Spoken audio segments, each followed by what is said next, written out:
In 2015, the quiet town of Anping in Anhui province, China, was shaken by a series of crimes that seemed to defy reason. What began as a late-night street attack on a humble vendor soon revealed itself to be part of a disturbing chain of killings, linked together not by money, revenge, or passion, but by something far stranger. Each victim was a woman, working late hours, living an ordinary life. Each scene bore the same unnerving trace: a perfectly folded square of white paper, placed deliberately as though it were a signature. And while 3 women were murdered, 1 victim survived, turning the case from an unsolved mystery into a chilling pursuit of a possible serial killer whose motives were rooted in obsession, not greed. Tonight, we will dive deep into the story of the square paper murders, one of China's most unsettling crime sprees, where the killer left behind not only blood, but also a cryptic message in silence. On the night of March 18, 2015, the old quarter of Anping town was winding down after a long day. By 11 p.m., the streets were almost deserted. A small group of young men had just left a nearby tavern and were making their way home when one of them noticed something unusual in the dim glow of a street lamp. Lying motionless on the side of the road was a woman, blood pooling beneath her body, staining the old stone pavement. Startled, the group rushed closer and discovered faint signs of life. They called the police and desperately tried to get her to a hospital. Within 20 minutes, the Anping police arrived and secured the scene. What they found was anything but ordinary. Beside the woman's overturned cart were scattered snacks, drinks, and cigarettes she had been selling. Yet the items were not strewn in chaos. Instead, they were oddly arranged in straight, orderly lines along the curb, as though someone had carefully placed them there. Her purse, her cash box, and even her jewelry were untouched. Then came something even stranger. About 10 meters from the blood-stained wall where she had been attacked, investigators noticed several neatly folded squares of white paper. Each piece was crisp and clean, without writing, folded with mathematical precision. At first glance, they might have seemed like litter, but given their deliberate placement and their pristine condition on a damp street, police realized these papers were anything but random. It was the first clear sign that this was not a robbery gone wrong. This was something else, something much more deliberate and far more chilling. At the hospital, doctors fought to save the woman's life. She had suffered 5 deep stab wounds, 2 in the chest, 2 in the abdomen, and 1 defensive wound across her arm. Blood loss was severe, and for hours she hovered between life and death. Miraculously, the surgery stabilized her, though she remained in a coma. Meanwhile, police worked to confirm her identity. Local residents quickly recognized her, Li Tu-fong, a 55-year-old street vendor who had sold snacks and cigarettes in the area for more than a decade. By all accounts, she was quiet, kind, and had no enemies.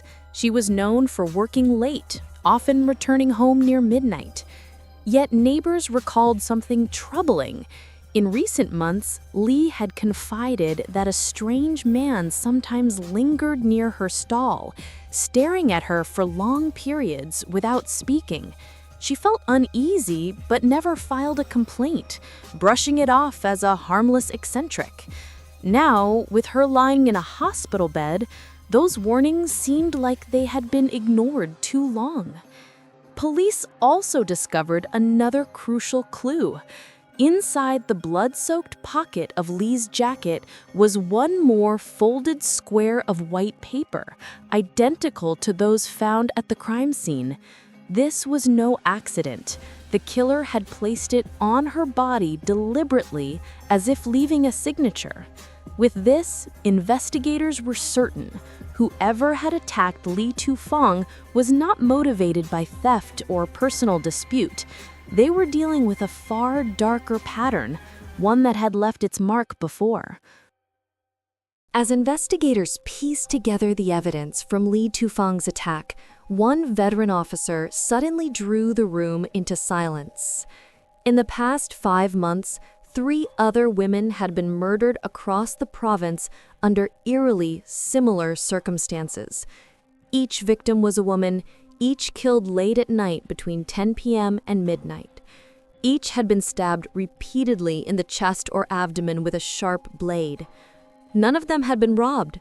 Their cash, their jewelry, their belongings were always left untouched. And most disturbing of all, every scene contained the same strange marker, a small, perfectly folded square of white paper. November 2014. A 42-year-old shopkeeper named Sung Lian was found dead outside her small convenience store. 4 stab wounds to the chest, her body slumped against the wall. On top of her counter sat a white square of folded paper. January 2015. 27-year-old waitress He Tu-an was discovered in a narrow alley after finishing her late shift. 6 stab wounds to the chest, 1 piercing her heart. Beside her head lay a folded paper square, placed neatly on the wet ground. February 2015. A 60-year-old fruit seller, Shuni Wu, was found in the back of a night market stall. 5 stab wounds to the abdomen. Near her body sat a small wooden table, and on it another folded paper square, edges sharp as though cut by a ruler. All 3 cases had gone cold. At the time, investigators could find no motive, no suspects, no clear pattern, only the bizarre recurrence of those folded papers. They had been written off as random, motiveless killings, but now, with Li Tufang surviving the same kind of attack, everything changed. The square paper was no longer just an oddity. It was the killer's calling card. With 4 cases now connected, investigators realized they were facing a serial killer. The folded squares of paper became the central clue. But what did they mean? Forensic experts examined the pieces carefully. They weren't ordinary scraps from a notebook or cheap stationery. Under the microscope, the paper showed a smooth industrial cut, heavy weight, exactly 100 grams per square meter, typically used in office printers or billing machines. Even more unusual, the fibers contained a faint fluorescent powder used in anti-counterfeit printing. That meant the paper had likely come from a professional printing facility, not a street vendor or corner shop. Tracing suppliers, police discovered that only 3 local print shops in and around Anping had recently ordered that specific type of paper. 2 owners remembered selling cut squares to a thin, anxious man in his 30s. He demanded that the edges be trimmed perfectly, no crooked lines, no uneven corners. If even a millimeter was off, he would angrily reject the batch and insist on perfection. Around the same time, a 12-year-old boy came forward with a chilling memory. Weeks earlier, he and a friend had seen a man sitting alone on a bench near the train tracks, silently folding white squares of paper for hours. He stacked them in neat piles, adjusting them whenever the wind shifted. The boy remembered how tense the man looked, as if the act of folding was not just a habit, but an obsession. Taken together, these leads painted a disturbing portrait. The folded papers were not random. They were a ritual, part of the killer's psychological compulsion. Police began to suspect they weren't chasing a criminal motivated by greed or revenge, but someone driven by a dark, obsessive disorder. And if they didn't stop him soon, more women could die beneath the silent mark of a white paper square. By late March 2015, the task force intensified its search.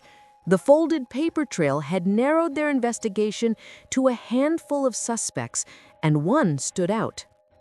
Security footage from a stationery shop in Binjiang, about 40 kilometers from Anping, finally revealed a man who fit every detail. Thin build, slightly hunched shoulders, wearing a dark jacket and cap pulled low.